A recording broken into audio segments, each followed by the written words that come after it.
महाराष्ट्राला हादरवून सोडणारी एक मोठी बातमी हातात येते की महाराष्ट्र पोलिसांचा क्रूर चेहरा उघड करणारी एक खळबळजनक घटना पुढे आलेली आहे। तरुणीनं एक स्वतःची सुटका करून घेतलेली आहे। कंटनखाण्यातून तिला डांबून ठेवण्यात आलं होतं आणि तिची आता सुटका तिने स्वतःची करून घेतलेली आहे। पोलीस अधिकाऱ्यांकडून या प्रकारे कुठल्याही प्रकारचं सहकार्य मिळालेलं नाहीये।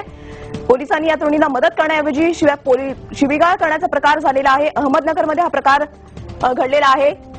संजय बारकुंड असं अतिरिक्त पोलीस अधीक्षकाचं नाव आहे। बारकुंड हे नगरचे अतिरिक्त पोलीस आहेत आणि बारकुंडांनी तरुणीला मारहाण केल्याचं समोर येत आहे। ही मुलगी पुण्याहून शिर्डीकडे जाताना अहमदनगरमध्ये भर रस्त्यातून तिचं अपहरण करण्यात आलं होतं आणि तिथून तिला धुळ्यातल्या कुंटणा खाण्यात नेऊन डांबून ठेवण्यात आलं होतं। मोठी बातमी आहे ही, खळबळजनक घटना म्हणावी लागेल। महाराष्ट्रामध्ये मोठी बातमी हातात येते की भर रस्त्यात तरुणीचं अपहरण करण्यात आलं होतं आणि अपहरण करून तिला कुंटणखाण्यामध्ये विकलं गेलं होतं। तिथून त्या मुलीने स्वतःची सुटका करून घेतली, पण पोलिसांनी तिला सहकार्य करण्याऐवजी तिला शिवीगाळ केलेली आहे।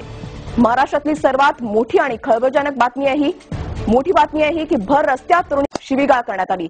हेच होते ते अधिकारी संजय बारकुंड, जे जिल्हा पोलीस अधीक्षक आहेत आणि त्यांनी त्या पीडित मुलीला शिवीगाळ केली, तिला मारहाण केली। अधिक माहिती घेऊयात आमचे प्रतिनिधी वैभव सोनावणे यांच्याकडून। वैभव, त्या मुलीने जे कुंटणखाण्यामध्ये तिला ठेवण्यात आलं होतं, तिथले जे कोणी आरोपी होते, जी लोक होती, त्यांच्याबद्दल काही माहिती दिलेली आहे का? वृषाली, हे संपूर्ण प्रकरण जर बघितलं तर ही केवळ 10% माहिती, अजूनही या संपूर्ण प्रकरणाचा 90% तपास जो आहे तो अपूर्ण आहे। या संपूर्ण घटनेनंतर पुणे पोलिसांनी तात्काळ ज्या पद्धतीनं त्या अधिकाऱ्याच्या विरोधात, संजय बारकुंडच्या विरोधात जो जबाब या ठिकाणी दिला होता, तक्रार जी दिली होती, ती त्याच पद्धतीने लगेच नगरच्या एसपींच्या हवाली करण्यात आली आहे। नगरची एक टीम आज स्वतः त्या मुलीला इंट्रोगेट करायला या ठिकाणी आली। परवाच्या दिवशी तिला नगरमध्ये जी मारहाण झाली त्यामुळे तिनं नगरला जाण्यास स्पष्ट नकार दिला होता। त्यानंतर नगरचे अधिकारी जे आहेत ते स्वतः या ठिकाणी आले। त्या मुलीची मेडिकल जी आहे ती करण्यात येते, त्या मुलाची मेडिकल करण्यात येते।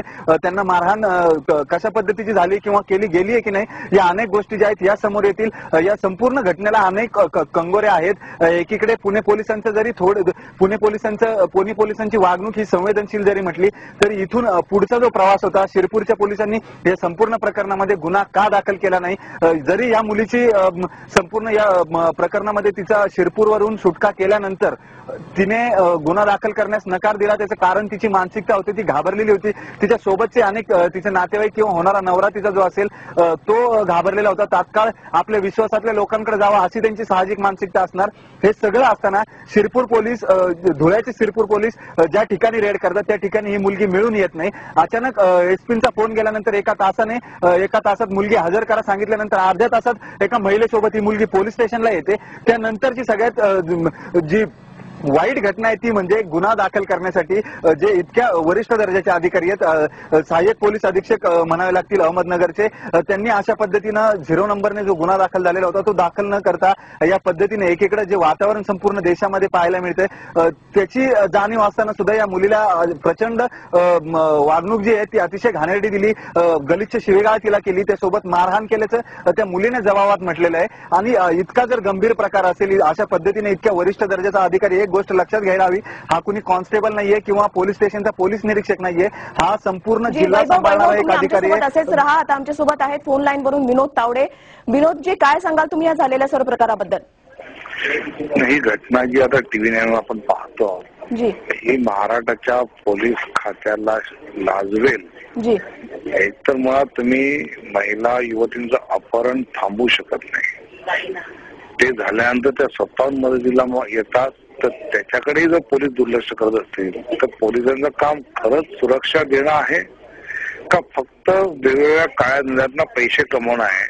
आणि ह्या गोष्टीतून पुन्हा हे सिद्ध होतं की गृह खात्यावर राजकीय नेतृत्वाचा ताबा आता राहिलेला नाही आणि या घटना महाराष्ट्रात मोठ्या प्रमाणात वाढत चालल्या। जी जी, पण विनोदजी, इथे पुणे पोलिसांनी गुन्हा दाखल करण्याचे आदेश दिलेले आहेत, पण संजय बारकुंड यांनी जो प्रकार केलेला आहे तो अतिशय निंदनीय आहे की पीडित मुलीला सहकार्य करण्याऐवजी तिला शिवीगाळ केलेली आहे आणि मारहाण केलेली आहे। नाही, तर ताबडतोब त्या अधिकारात कारवाई तर लगेच केली पाहिजे, त्याला ताबडतोब सस्पेंड केलं पाहिजे आणि या पद्धतीने जर केल्यानंतर अधिक कठोर कारवाई होऊ शकते, हा मेसेज या कृतीतनं आर.आर. पाटील यांनी लगेच दिला पाहिजे।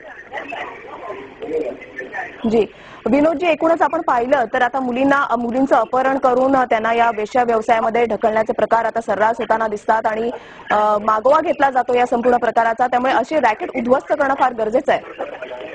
खूपच गरजेचं आहे आणि फ्लेश ट्रेडिंग मध्ये आंध्र सगळ्यात पुढे असं म्हटलं जायचं. तर मला शंका लागली की महाराष्ट्र सुद्धा आता त्याच्या पुढे जाईल की काय. त्यामुळे नेहमीच मी जसं म्हणतो की महाराष्ट्रामध्ये गर्भातील स्त्री भ्रूण सुरक्षित नाही आणि शाळेतल्या मुली, युवती, महिलाही सुरक्षित नाही आणि महाराष्ट्र खरंच सावित्रीबाई फुलेंचा महाराष्ट्र आहे का असं शंका यावी. इतक्या वाईट आता घटना या महाराष्ट्रात होतात. जी जी जी, धन्यवाद विनोदजी आमच्याशी